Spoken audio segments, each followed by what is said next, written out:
Hey guys, what's going on? It's Eli, back with another review video. And that's right, you read the title. Finally, I am reviewing this one film from Disney under the defunct Touchstone Pictures logo, etc., the Touchstone Pictures company, part of Disney. And, not to mention because this was the first ever film to be distributed by Touchstone Pictures. As well, the same year Splash came out, Touchstone Pictures was born. So, yeah. And not to mention, both Splash and Touchstone Pictures are celebrating their anniversaries. That's right, guys. Did I already say the name of the movie? Well, yeah, that's right, guys. From 1984, I am reviewing Splash. Yes, Splash. Yeah, I'm glad that I've finally gotten around to watching this movie, and, well, because I knew that when I was planning to review this, I knew because I had to finally give it a watch. Now I have, and I gotta say, Splash, I think, was pretty good. It's a pretty good, funny, emotional, and romantic film because, yeah, this has a pretty good love story with two characters, one who's human and one who's a mermaid. And technically, because they met when they were little kids, and fast forward, they would once again meet, and how, they don't realize until right at the end of the movie that, well, they did meet when they were kids, when a mermaid had saved a human's life, as, when he was a kid and when he accidentally jumped into the water. Actually, because not accidentally, he literally jumped in the water, but until I get to that. Yeah, so a little background before I read the description / the story. Not only background on the movie, but also Touchstone Pictures. Because, okay, back in the early 1960s, ever since Walt Disney saw a screening of To Kill a Mockingbird, because he, after seeing that movie, he said that he wished he could do a movie like that, do an edgy movie, but sadly he couldn't, and especially, well, when he sadly passed away. But fast forward, when his nephew, Roy Disney, and son-in-law, Ron Miller, kept that promise to Walt, and obviously, because that was one of Walt's wishes and his wish list, the things that he wanted to see happen, and thus, in the 1980s, the early 1980s, I should say, Disney began plans to do edgy films. And basically, yeah, films that are edgy, more for adults. And thus, in 1984, Touchstone Pictures was born. It was first called Touchstone Films, but then changed to Touchstone Pictures. And the first movie that Touchstone Pictures would have that same year would, of course, be Splash. And, I gotta say, Splash, I think, had an important part in Disney's history, because what would come next after this movie? Because, well, we would get a Disney attraction that would have the word / name Splash in it. I think we all know what it is.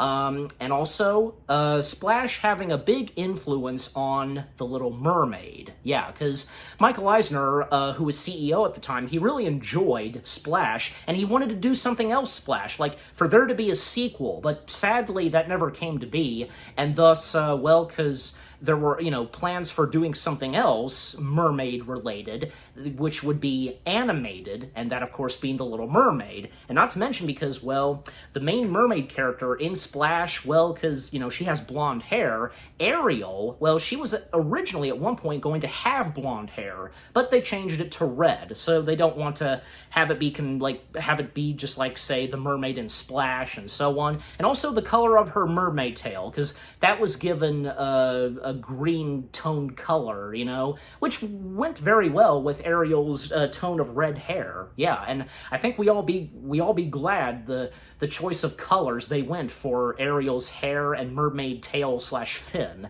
Yeah, so, yeah, again, Splash, because like I said, it made a huge impact on Disney, like I said, with what would come next in the later years for them, as I said, and I think it technically made Disney history, don't you think? Because, well, this being Disney's first ever edgy film, and the fact that because they began with a new movie studio to distribute any films that they did that are edgy, and they would have two more movie studios, which being Hollywood Pictures and Miramax, because at the time Disney owned Miramax, and those two movie studios, well, they also distributed edgy films. But definitely Touchstone was the top one. It was the #1 studio for Disney releasing edgy films. And look what would come next for Touchstone Pictures. You know, from, say, 3 Men and a Baby, Who Framed Roger Rabbit, The Nightmare Before Christmas. The list goes on. Oh, and also, not to mention Ed Wood and Dick Tracy. So, wanted to mention those two. Anyways, okay, so with that being said, and as always, read the description / the story. A young boy saved from drowning by a beautiful mermaid falls in love with her 20 years later when she returns to seek him out. Before he can choose between life on dry land or a deep-sea paradise with his dream woman, the lovers are rudely interrupted by the intervention of a scheming scientist. Okay, so getting into the film itself, because it's cool because seeing the old Touchstone Pictures logo, again, at the time, when it began, it was called Touchstone Films, and the logo being shown, and because we, basically, the movie starts off in Cape Cod, I think I'm saying the full name right, and 20 years ago is when it takes place. And we see two young kids and their parents being named, and the two kids, which being brothers, named Alan and Freddie. And because already we can tell, like, you know, for Freddy, for example, what he's like. He's pretty much a little perv because, you know, his trick on, like, dropping pennies or something, and, you know, he gets down on the ground picking them up and, well, looking under women's skirts and such. Oh my gosh, Freddy. I mean, good thing, you know, the parents are there to catch him and, just stop him from what he's doing. For Alan, well, because he's kind of quiet and just out of nowhere, and as I mentioned, he does not accidentally jump into the water. He literally does so. He literally jumps into the water. What for? Like, was he trying to drown himself? What was he doing? Did he, like, I don't know, like, I think, because I think he was sensing something and he was seeing something in the water and it attracted him to jump into the water. And we do see that someone else is in the water and, holding hands with him, and it's a little girl. And, what's a little girl doing underwater? But eventually, and thankfully, when Alan is rescued, because we see that this little girl, she's upset that, he leaves, and we find out, and when she dives back underwater, well, she's a mermaid. Yeah.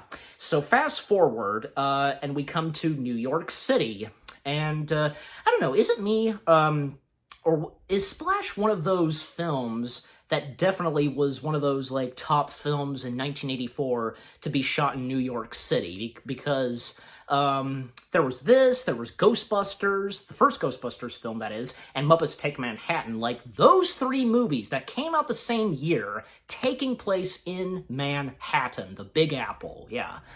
Okay, so, again, fast forward, and we come to, an older Alan. He is in the business of fruit delivery or something like that, at a dock, and basically cargo shipping of fruits and so on.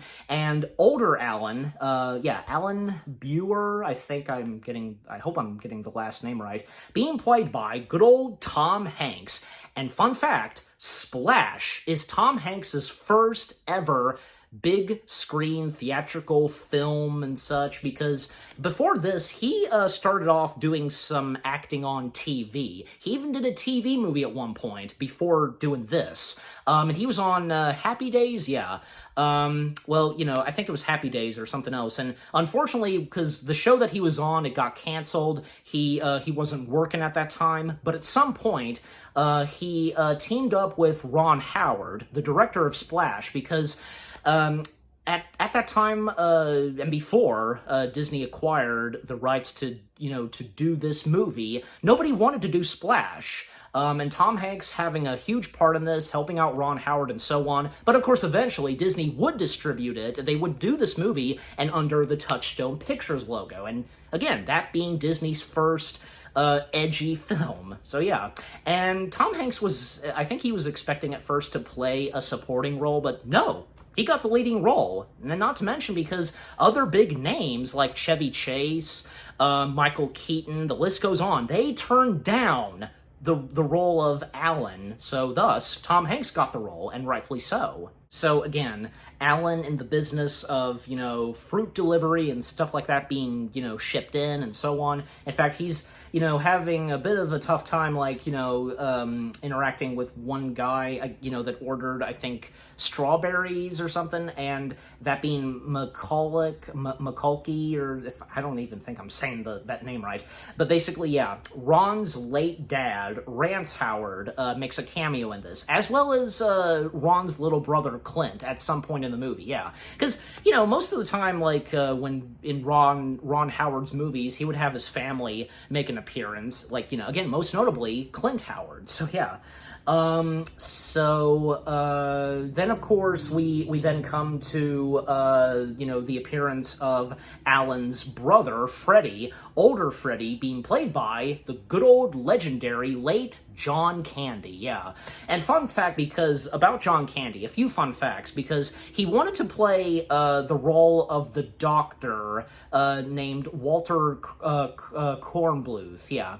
But Ron convinced him that, you know, to play the role of Alan's brother. And Freddie, yeah, because he got the role of Freddie, but John Candy, that's what I meant to say, not Freddie, John Candy suggested to Ron Howard to cast Eugene Levy as the role of Walter. So, but we'll get to Walter in a couple of minutes, because yeah, Freddie's stepping in, and I think like he is like making it into big time business or something, like, you know, like the best I can explain is and describe, like, you know, reporting, like, I guess, fake news on the papers or whatever. And eventually, at some point, Freddie gets a position in the workplace that Alan works at. So yeah, I think he becomes like the owner or the main guy in charge or something. Yeah.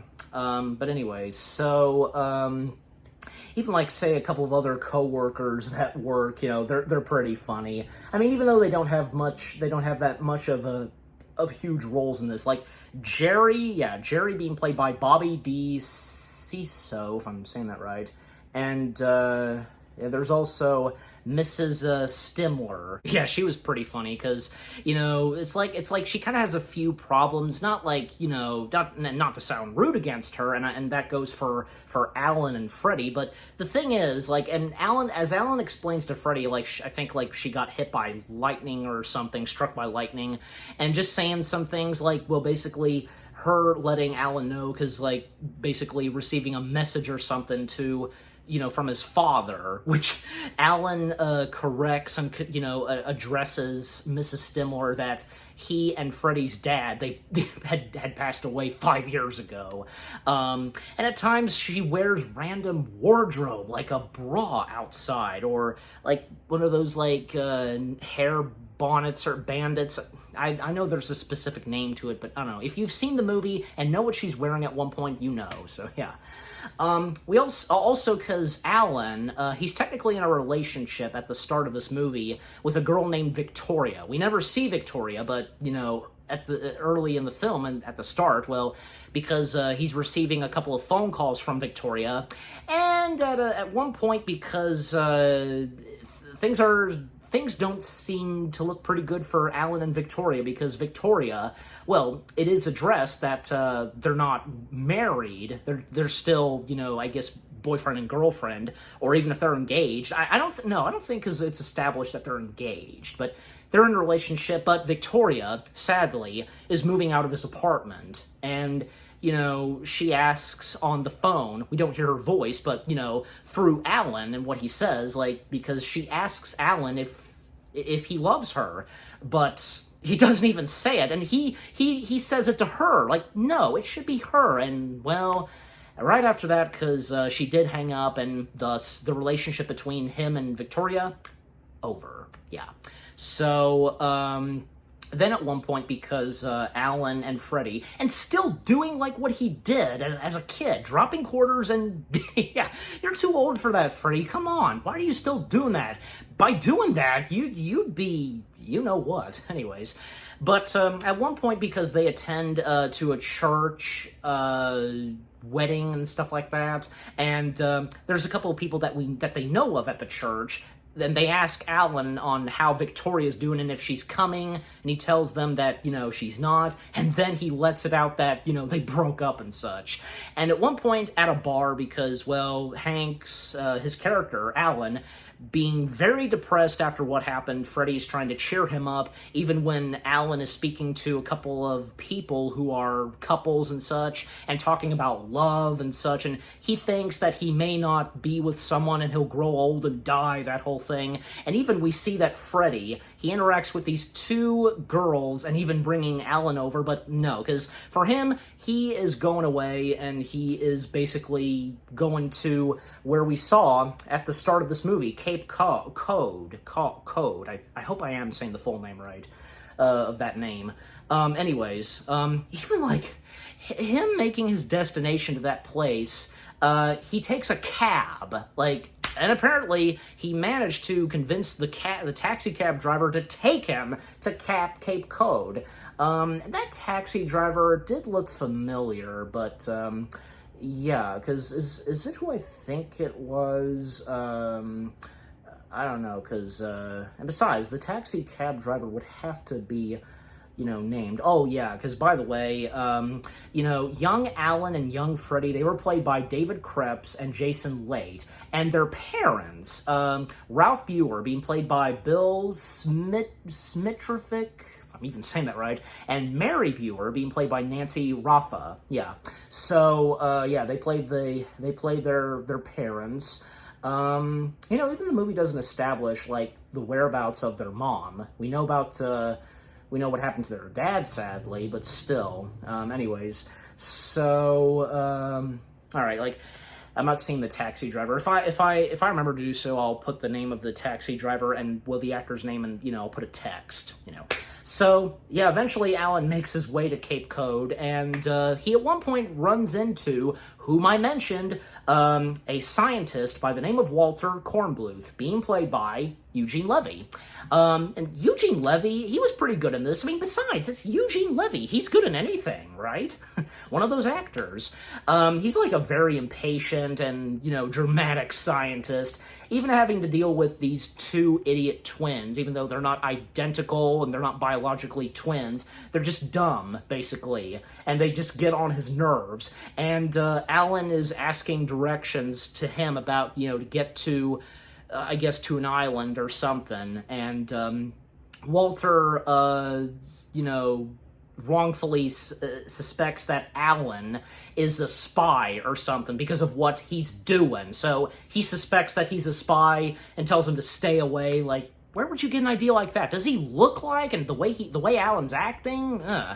So then Alan, he does get directions from those two idiot guys, and Alan, he gets on a boat, and he's afraid of jumping in the water. Even the boat driver messes with him just for fun. But then the engine on the boat stops, the motor, and then the big fat guy running the boat, driving the boat, jumps in the water and basically swims back to get another boat, thus leaving Alan there. But then eventually, because he tries to start the engine himself, it works, but he's knocked out of the boat.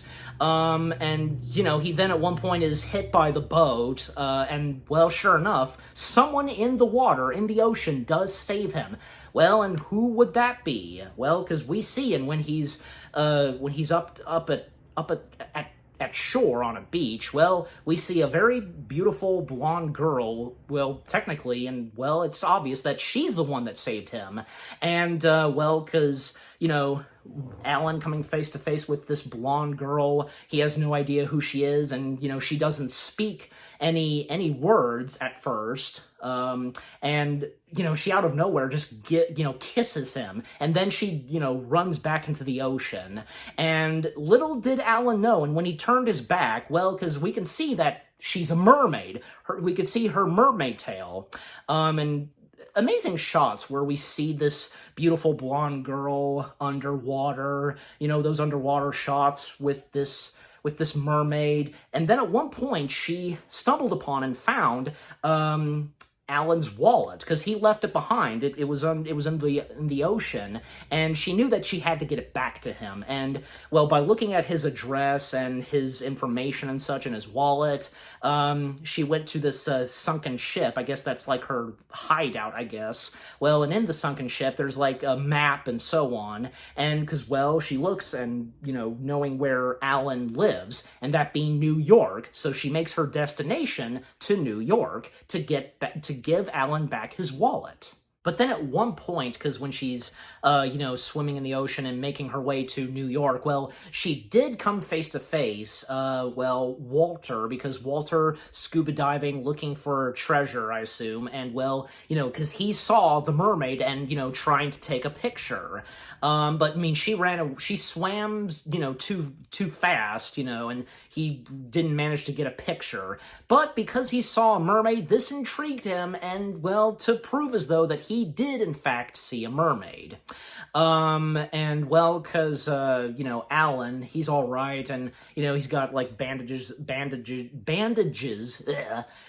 I'm having trouble saying that word, you know, and he's, you know, back at work, and, well, because we do see that Freddy now working in the position as well, where Alan works, at that, shipyard, you know, delivering fruits and such. Well, because, for, the mermaid, because her making her way to New York, and, by the way, because the mermaid being played by Daryl Hannah, because, yeah, I didn't get a chance to mention her yet. Yeah, Daryl Hannah playing the main mermaid, of course, and Daryl Hannah, like, oh my gosh, like, she's so good in this, like, the performance that she gave to the mermaid, and I won't say her name yet, okay, because we haven't gotten there yet. I'm not going to say the mermaid's name yet, all right? Yeah, just, she's really good in this. Not to mention, she, like me, being on the autism spectrum. Yeah, maybe some of you did or did not know that. I just thought I'd point that out. Yeah.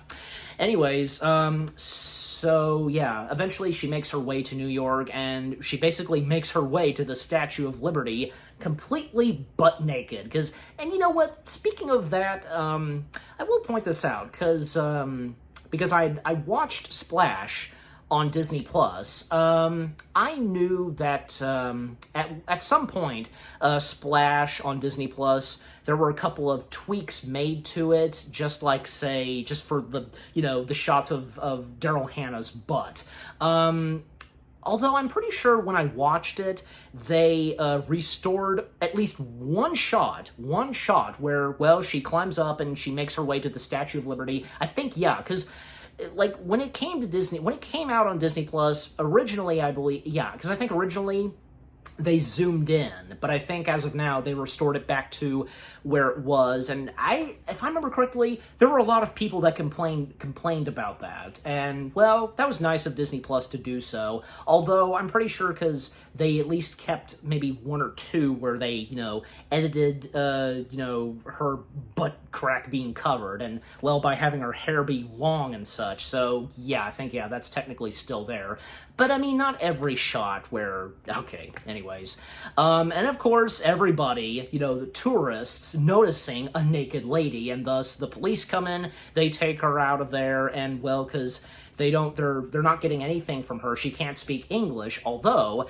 she does point out to them Alan's wallet, and thus Alan is called up to come get, his wallet, and also this girl whom he might know. And well, because it doesn't take him too long, because when he makes his way to the police station and one of the policemen at the front desk points out to the blonde girl, well, he recognizes her, and well, because they go for a kiss, and well, he knows her, and well, he brings her back to where he lives in an apartment building, and it's just pretty funny, because, he just goes with it, and the many times that they make out and such. And still, like, she doesn't speak any English yet, but her settling in his apartment, and, he gives her plenty of, like, breakfast food and such, and her watching so many TV, and even, because, like, before he went, he had to go to work because Alan told her that, well, he would take her out to dinner and, do shopping, get her some clothes, and so on. But at one point, while she's watching TV, she gets fascinated with one thing, like an advertisement for this shopping center called Bloomingdale's. Yeah, Bloomingdale's. That's the name of that store. So she basically heads out and going to Bloomingdale's wearing a men's suit and this main bellhop guy, outside of the apartment building, because asking, like where she wants to go or something like that. And for the first time, she does speak English by saying Bloomingdale's and asking about Bloomingdale's, and well, he points her out to where to go. And her in Bloomingdale's, that sequence, and her in Bloomingdale's from trying wardrobe and getting distracted by more TV, even at one point, like, she's still been there for, I think, about 6 hours. 6 hours. Just getting distracted and watching TV and even doing some exercise. And, well, because Alan, he made his way back to the apartment building when he was done. He, of course, clearly knows that and sees that, well, she's nowhere to be seen. And, he obviously gets the picture that she left. And, well, it doesn't take him too long to know where she is. He, picks her up from Bloomingdale's. And this is where she finally, for the first time, speaks full English. And thanks to, so much TV that she watched. And even Alan asking, her name. And, well, she does tell him his name, but in mermaid talk, fish, and basically that screeching, it causes the TVs to break. It's pretty funny. And thus them walking through the streets of New York late in the evening, and, well, because Alan is trying to help out the mermaid to come up with a name for her. Because there are plenty of, like, female names that she can choose, but then at one point when they get to Madison Street, she likes that name, Madison, and thus she's named Madison. Okay, so now that she's gotten her name, well, because still, her fascinated with so much more, because getting, attracted to this colorful light at a stop sign, or wondering, like, what's this, what's that, she enjoys music, and just, yeah. And later that evening, because, well, while they're asleep, at one point, Madison makes her way to the bathroom, and she took, I assume it's supposed to be salt, yeah, starting a bath in the bathtub and pouring the salt in. Well, because, she needs water and salt, like, where she comes from, the ocean, that is. It's salty. The water is salty, yeah. So basically, yeah, she needs to get some water, and the one shot where, yeah, because she takes off the clothing that she has on and about to get in the bathtub, like this one shot where it shoots at at Daryl Hannah's legs, and then it translates, it fades, like transitions to her mermaid tail. Like, that was a pretty cool shot. I think that was a pretty cool transition from, her legs to, her mermaid tail. And it's nice to see that she does have the capability, like, if, whenever she would be on, land, well, her tail would turn into human legs, and, well, getting back into the water, turn back, into her mermaid tail. So that's nice. So her getting in the bathtub, and, well, because Alan, he wakes up and he realizes that, well, Madison is most likely in the bathroom, which she is, and, it was pretty funny because, he asks her, what are you doing? And she tells him that she's taking a bath. I love where, Alan just goes, ooh. Tom Hanks, especially since it's delivered by Tom Hanks, he's like, Alan likes this, and, he even asks if he can come in, but why would you want to come in? And, even she rightfully said no. Well, especially in the situation that she's in, and to, hide her mermaid tail and the fact that, she's a mermaid. There's a bit of a wrestling in the bathroom, and this freaks him out, and even breaking, the door, and, she was quick enough to hide her, mermaid tail, and, well, her mermaid tail turning back into human legs. And, well, because why she didn't want him to come in the bathroom is because, well, she was shy. But yet, literally, after all that time, what happened in the streets of New York and everything, now, and at that, she's shy. Well, that's just her, and, well, little does Alan know, so yeah. Okay, but to speed things up, because, coming back to Walter, because, he called in these, big-time scientists or something at the museum in New York, which, being the same, museum location in New York, which would be used in The Night at the Museum films. Yeah, that same museum building. So bringing in these top, scientists and so on, and he tells them that about, his experience and him witnessing a mermaid, and to them, they find it ridiculous and a waste of time. They don't believe him, obviously. Even, this top, doctor, scientist, that, he taught Walter, because even Walter confronting him that, when he was little, because he would tell him about the legends and stuff about mermaids, but that was just something that he told Walter to calm him down or to make him feel cheered up or something. Yeah. But Walter, he is just so determined, to prove to everybody in New York that he saw a mermaid and a mermaid is present. Not to mention because, how he how he got more fascinated and wanting to find and to reveal this mermaid as well, after he got back into the boat, and those two dumb guys, basically they were reading a newspaper, and just so happens in the newspaper a report of a naked woman at the Statue of Liberty, and of course this catches Walter's attention, and from there on, and the many times he is trying to catch up and get to Madison as well as Alan. And by the way, because even though the movie doesn't establish this, I did read this, and apparently, I guess this might have been cut. He went to the police station to get evidence on Alan and the naked woman and such, and which he did, and he knows where they're at. Even say the many times when he's trying to get Madison wet and for her tail to be revealed, twice he accidentally splashed this other woman who, was kind of wearing the same wardrobe as Madison, and, him mistaking this other woman as Madison, and, just so happens, her husband being there too, and, just basically doing that to poor Walter. And poor Walter, because, and throughout the film, because we would see him in a cask and, one on his neck, and just, yeah, the many times he got, beaten up and, bruised and so on. Poor Walter. And what he's trying to do, he's not giving up. He's going to do whatever it takes. So, yeah. And also, because more on Freddy, because, yeah, not talking about John Candy that much, yeah, because, it's John Candy. What more do I have to say? His performance as Freddy in Splash is pretty funny.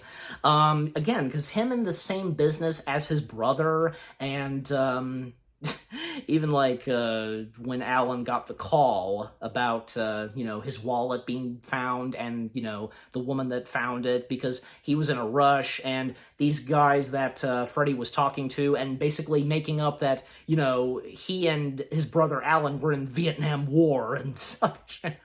It's pretty funny, like the excuses and such, and the things that Freddy makes up. Yeah.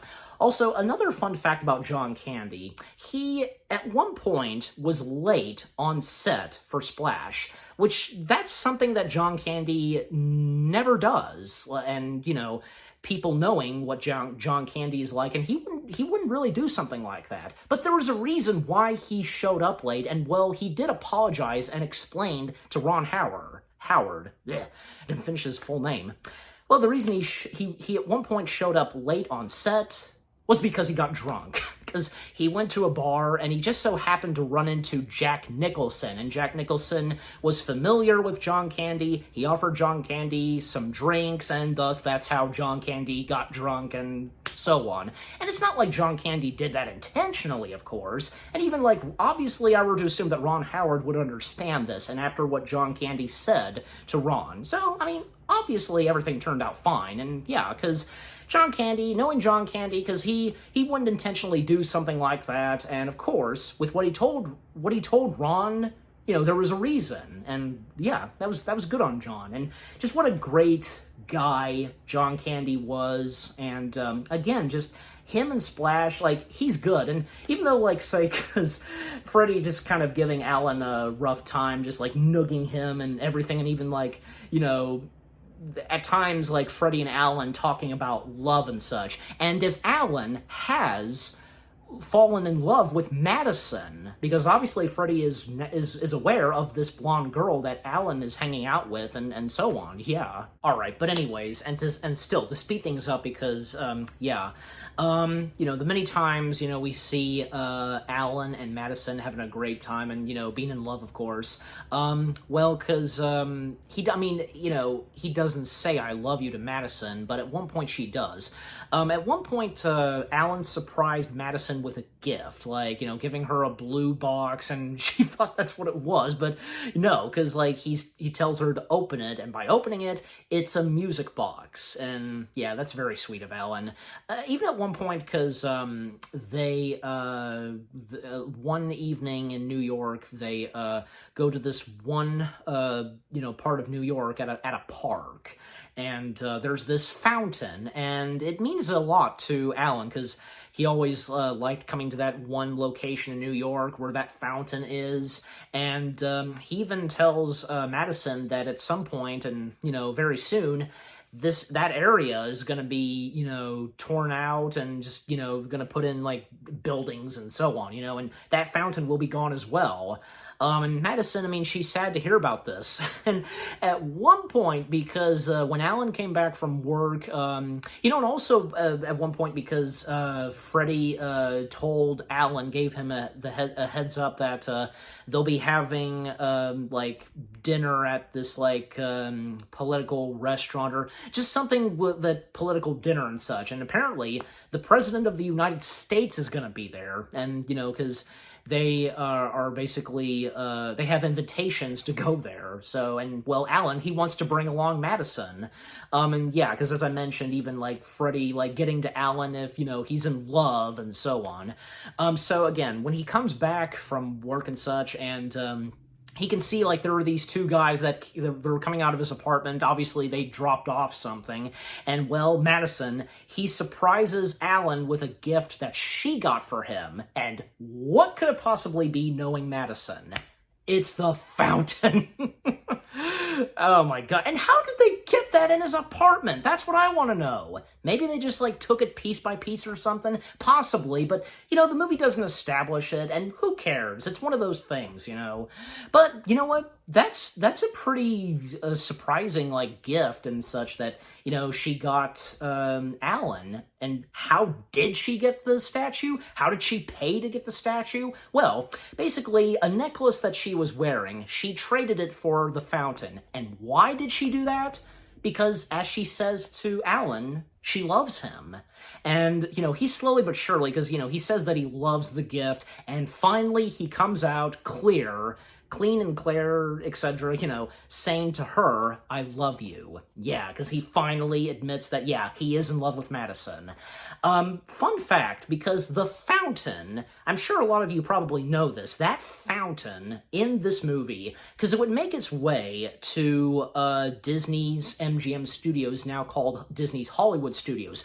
I remember seeing that fountain. I didn't really know that much about the fountain and the fact that it was in this movie. I didn't really know that much. I'm not even sure if I even noticed, like, that plaque, basically, addressing and saying that, this fountain came from the movie Splash, yeah. But I remember seeing that fountain, and that was back when, like, the back lot was there, and that giant, like, Coke bottle that sprays mist, and the Honey, I Shrunk the Kids, play area and such. Oh, yeah, I remember. I got to experience that stuff. Just so good. And also, what was left of the Acme warehouse, if you know, which got turned into a shop, and also right around the corner of the Acme warehouse shop, a meet and greet of Mike and Sully. And yep, I've met Mike and Sully in that location, and, getting to be right there where the Acme warehouse is, and yeah, just amazing. All those memories. And again, the fountain from Splash, one of those that I got to see with my very own eyes. Not to mention, also, the Mermaid Tale of Madison, the prop and such, because it would also be in Disney World, not just the fountain, but the Mermaid Tale at the Planet Hollywood restaurant in downtown Disney, that too. So yeah, 2 props from Splash that would find their way in Walt Disney World, yeah. So again, that was a romantic thing and sweet thing that Madison did, and yeah, still, the times that they spent. But also, we find out, because apparently, like, at the start, Madison has, like, 7 or 6 days, and she basically has to leave. And, well, because, Alan at one point is, expressing, and he wants to marry Madison.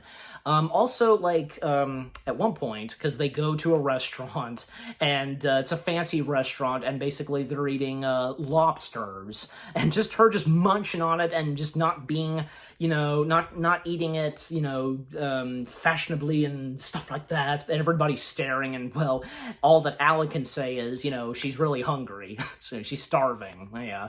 And by the way, fun fact, because Daryl Hannah, she had a tough time when it came to eating lobster, because I'm sure some of you know that she is a vegetarian, and, well, what they did was they took out what's in the lobster and put in, like, say, mashed potatoes and stuff, just stuff that she would eat because she's a vegetarian. And whenever, like, shooting those takes with her eating the lobster, she would always, according to Ron Howard, she always, started to break down and cry, just feeling so bad eating the lobster and because of their shells and such. Well, I mean, yeah, I can understand that, and because she is a vegetarian, so yeah. Anyways, then at one point, because they're at a skating rink, like an ice skating place that you would see in New York, and yeah, that's where Alan, he tells Madison he wants to marry her, but she says no, and there's a good reason why, but she can't tell him. As much as she wants to, she just can't, because, well, obviously she doesn't know how well Alan would react to this for her to tell him that she's a mermaid, and that's understandable. But of course, as we all know, and it's obvious that he would find out eventually, at a bad time, for one thing, so yeah.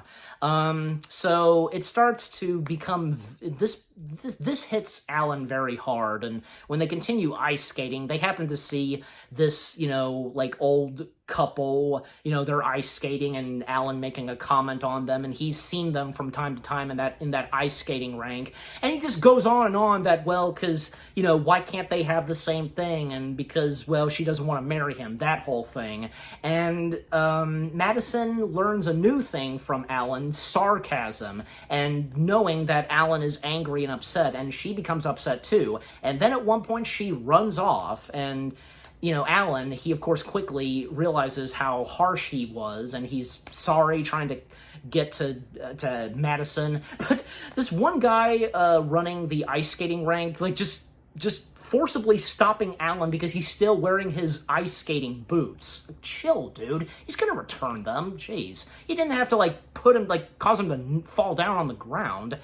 And then, well, sadly, because we get a sad moment, they're kind of separated from each other. And, Madison, for one thing, she does make her way to a nearby dock or something, right where the ocean is. And, well, you think that probably she's gonna jump in the water or something. She's gonna go back into the ocean. But what happens next is, we do see Alan back at work and how depressed he is. And this escalated pretty quickly, and that's nice to see that, Madison decides to stay with Alan, and she does accept his proposal to get married, and thus, soon they'll get married. And apparently, they were going to do, a blood test or something, and she tells Alan that won't be necessary for a reason, and she's getting very close to telling Alan about this, that she is a mermaid. But what would happen next for poor Madison and Alan when the reveal happens? Okay, so still to speed things up, because coming back to Walter, because still his determined to reveal to the public and to the people of New York that he was right all along, that there's a mermaid roaming around the streets of New York and such, and up until when the dinner happens, because at where the president is going to be present and such. And by the way, because the president, being played by Charles Macaulay, if I'm even saying the last name right, I'm not pretty sure, because it's just someone else that's president, no president in reality and such, it's one of those movies that does that kind of thing, and that's okay. I mean, the best example, and that I know so well, that has done something like that, a couple of the X-Men films, like a completely different person being the president, and so on, So, so of course, Alan, Freddie, and Madison, they're there, and, of course, Walter, him in disguise, as a waiter and stuff like that, and, the contraptions that he's brought, to reveal and to get Madison wet and to reveal a mermaid is there, and so on. But others, at that event, of course, notice Walter, and it doesn't take too long for them to boot him out of the building, even the president even noticed this, and, they suspected that that Walter was going to do something to the president, but no, because he was going after Madison, the mermaid. And also on Madison, because, she knows that, she needs to now tell Alan her secret and so on, but not inside and in the restaurant and with everybody. They have to take it, it has to be taken outside.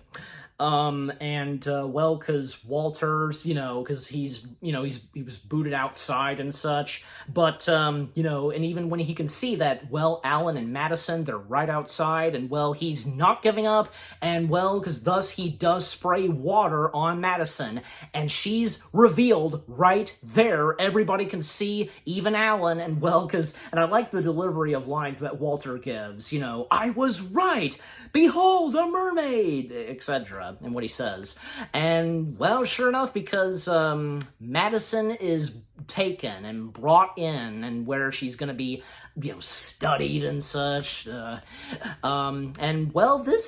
how Alan reacts to this, that was a bad way for him to find out that she's a mermaid, and I think he's lost for words, and, how upset he is over this, and, of course, he misses her, but also, actually, he was brought in. He, too, was brought in, because they suspected that maybe he was a fish man or something, but eventually, of course, they find out that he's just an ordinary human being, thus, he's taken back to where he lives, right outside of his apartment building, I think, because, even before that, because, bit of interaction between Madison and Alan, and, because, it was a bad time, for the reveal and so on, at the wrong place and for what happened. And, so again, Alan is taken back to his apartment building, and the press are there, like news reporters and such, but thankfully, and this is nice of his brother, Freddie, stepping in and getting Alan out of there and such, and asking, like, if they happen to be a specific, like, news reporting channel or something, and, they say no, and, then we're done here. So yeah, Freddie gets his brother out of there, and, well, Freddie, of course, knowing about, the mermaid and such, and, poor Madison just being in there, and, because where exactly would she be? And, obviously in this underground facility and so on. Well, it just so happens to be right under the museum, because the museum that's, that appears in the movie, the same museum building that we would see in the Night at the Museum films, just so happens to be a facility underground under the museum. There just so happens to be one there, and with the military and so on. Seriously? Like, when did it ever occur to them to have something like that? Like, did they think they would have, like, did they just so happen to think they would have, like, sea creatures, like mermaids, or, those, like, sea creatures, just like the creature from the Black Lagoon, or Abe Sapien, those kind of sea creatures. I don't know. But, there just so happens to be one there. And, okay, but still, to speed things up, at a certain point, Walter is starting to feel bad on what he's done. And you can tell, even I can tell, of course, because what he did, like, because all he wanted to do was just reveal that he was not crazy. He devoted, him just trying to get it out there that there is a mermaid. Mermaids exist. Also, to mention some of the other cast members, like, there was Mr. Byright, being played by Shecky Green, Dr. Ross being played by Richard B. Shull, Dr. Zidell being played by the late Howard Morris, who's best known on the side of voice acting, he was the original voice of Gopher in The Many Adventures of Winnie the Pooh, and he also was the voice of Wade the Duck in Garfield and Friends, And of course he's done a lot of other stuff on the side of live action, but, for me, because what he's done on the side of voice acting, those two things, and as I just brought up, so he plays Dr. Zedel in this film. There's also Tim, the doorman, being played by Tony Benedicto, if I'm saying that right, and Michelson being played by Patrick Cronin, and Mickelson's partner, played by Charles Walker, and Claude, being played by David Nell, and Junior, being played by Jeff Dushiti, if I'm even saying that right, and Buck Walter, being played by Royce D. Applegate, and Augie, being played by Tony Longo.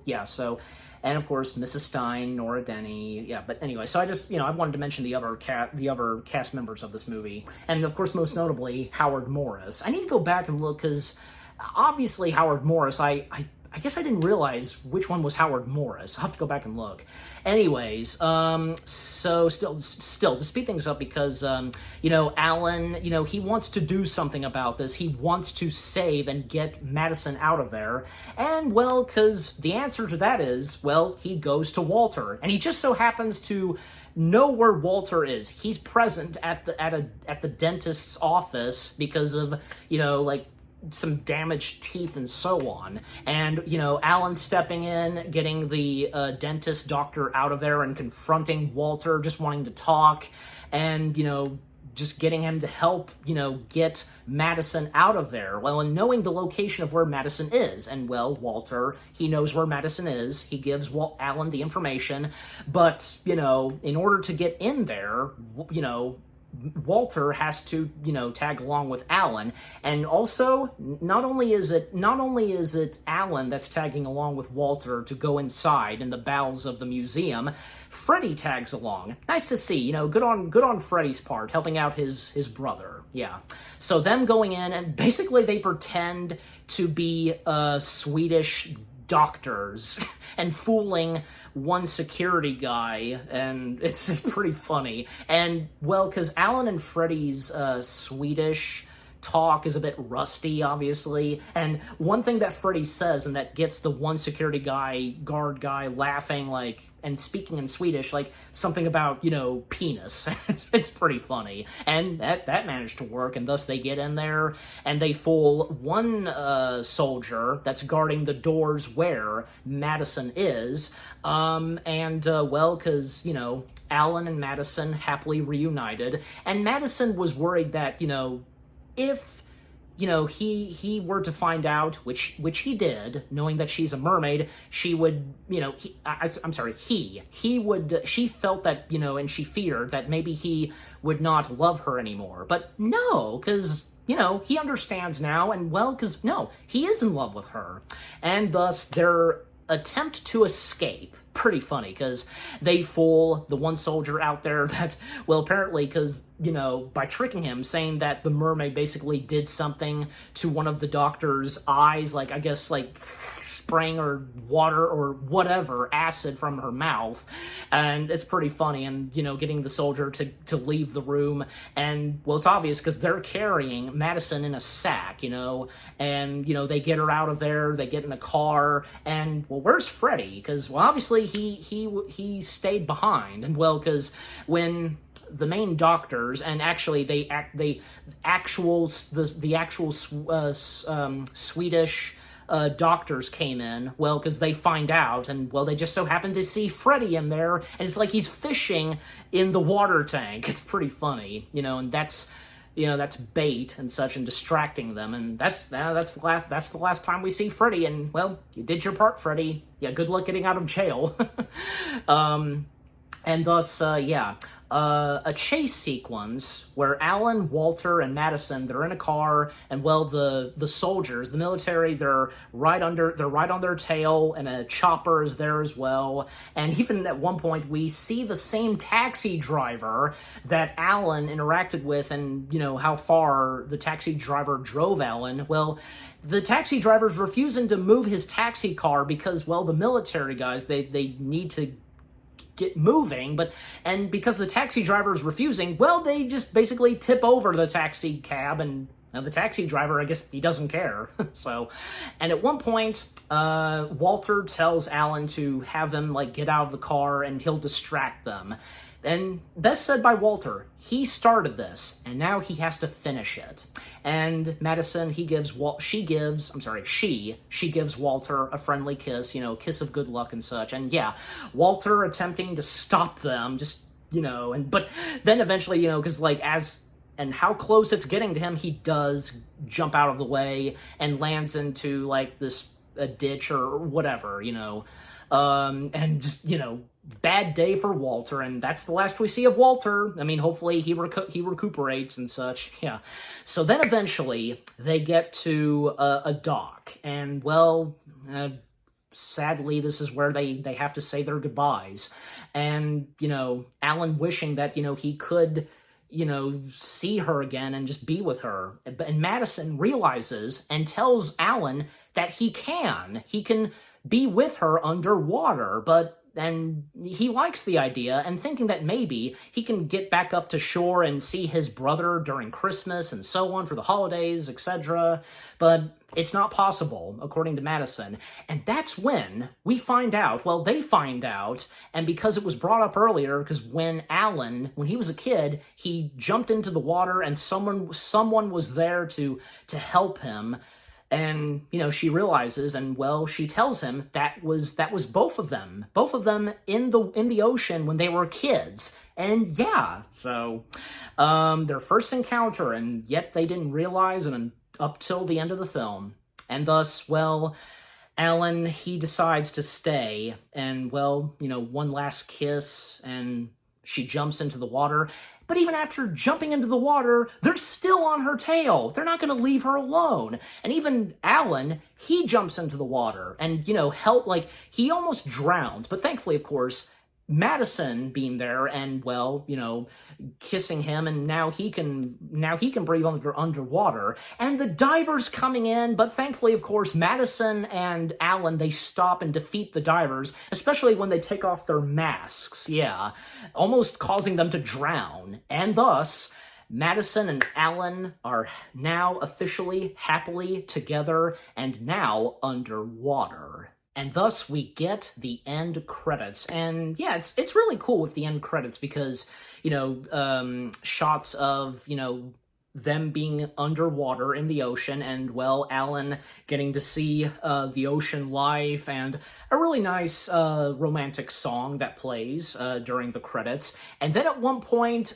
just so happens that there's an underwater city and such. I guess, in the film, it's its own version of, Atlantis or something. And just like in The Little Mermaid, the Atlantic City. Just, yeah. And apparently, yeah, because that's where Madison resides, and now Alan too. And, yeah, and I like, because, when the credits continue, because it's, underwater and the water reflection, yeah. That was a nice and sweet way to end the film right there. And knowing as though that, well, Madison and Alan, they live happily ever after underwater, yeah. Yeah, Splash.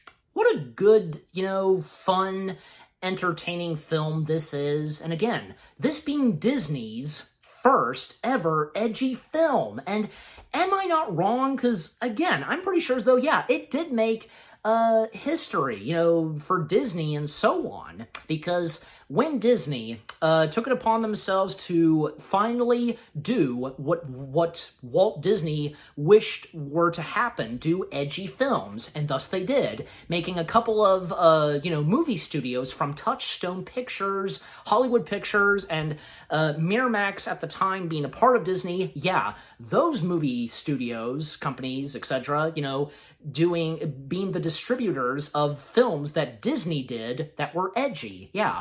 And this being Disney's first. Yeah, the story, I think, is pretty good. The characters, the funny and emotional moments, the music and score. Yeah, just everything that goes on in this, and with great character development and everything, and with its main cast from Tom Hanks, Daryl Hannah, Eugene Levy, the late John Candy, and the rest. Yeah, just overall, Splash, I think, is a pretty good film that Disney did, and again, this being their first ever edgy film.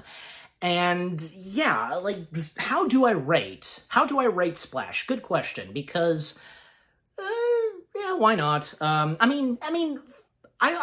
won't deny it. I mean, it's not really the best, and it did get mixed and such, but at the same time, it wasn't disastrous or anything like that, okay? I give Splash, yeah, why not? Yeah, 8 out of 10 stars. Yes, 8 out of 10 stars for Splash. And what about you guys? What did you think of Splash itself? Is it one of your favorite films, from Touchstone Pictures, and, this being a film by Disney that's edgy? Did you ever get to see any of the props that would make their way into the Disney parks? As I said, most notably the fountain. Did you get to see the fountain at Disney's Hollywood Studios? Did you have some good laughs, and did you get emotional any chance in this movie? Like I said, not only does it deliver really good funny moments, but emotional moments as well. With great casting, and, again, the fact that this is Tom Hanks's first ever big screen role, theatrical film, as I said, yeah. Yeah, just, again, overall, what did you think of Splash itself, and with what I've had to say, my review of it, and yeah, what did you think of my review? Leave comments and give this review video a like, as always. And so, with all that being said, thank you very much for watching. I hope you guys enjoyed my review of Splash. More review videos are on the way. They're going to be awesome. Keep looking forward, and I'll see you guys in the next video / review. And stay tuned, because the next film I'm going to be reviewing, which also came out in 1984 and also taking place in New York City, and, well, I did mention it. And to, best tease it, well, going from one film taking place in New York, where a mermaid was roaming around in the streets of Manhattan, the next one, well, because this time, Manhattan being invaded by the Muppets. You know exactly what it is that I'm talking about. Again, stay tuned for that. Take care, and happy anniversary to both Splash and Touchstone Pictures. Peace out.